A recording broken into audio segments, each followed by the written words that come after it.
Well, Deputy Attorney General Rod Rosenstein, the rumor was that he was going to quit. So we want to talk a little bit more about this with Hans von Spakovsky. He's Senior Legal Fellow at the Heritage Foundation and former DOJ official. Thank you so much for joining us. Thanks for having me, Heather. So as a former DOJ official, I'll just get your overall take on what's going on. Well, there's nothing remarkable or unusual about him wanting to leave.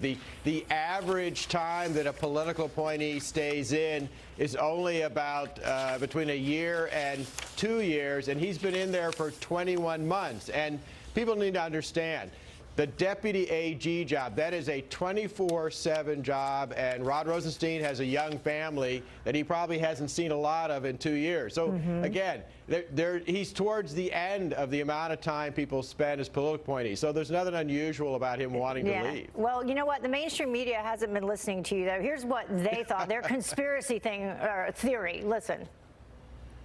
Donald Trump is facing tonight as he thinks about firing Deputy Attorney General Rod Rosenstein. Will he try to punish or even fire Rosenstein? A lot of people thought Rosenstein was going to get fired. After the midterms, Rod Rosenstein is on his way out. If Rod Rosenstein is fired too. We all thought that the Deputy Attorney General might be fired by the president.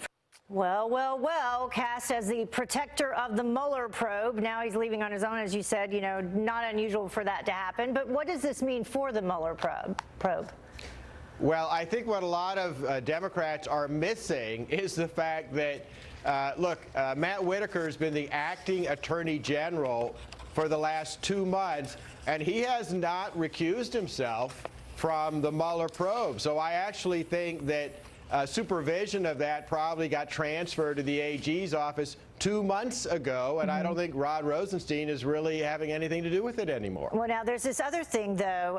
Representative Jim Jordan, he's renewing calls. We heard about these allegations that Rosenstein had. He wants him to testify over claims that he wanted to secretly record President Trump.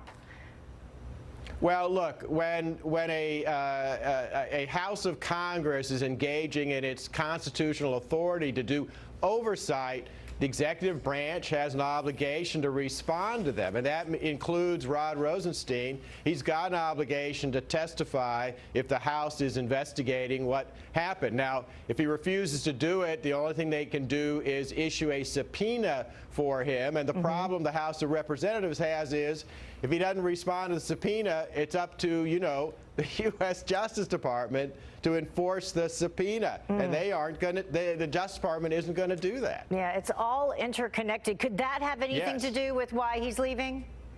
I don't think so. I really think he's reached the end of a long, difficult time there, and I have no doubt he's looking at spending more time with his family and getting a job where he can make a lot more money because he's been in the government now for more than a decade. Yeah.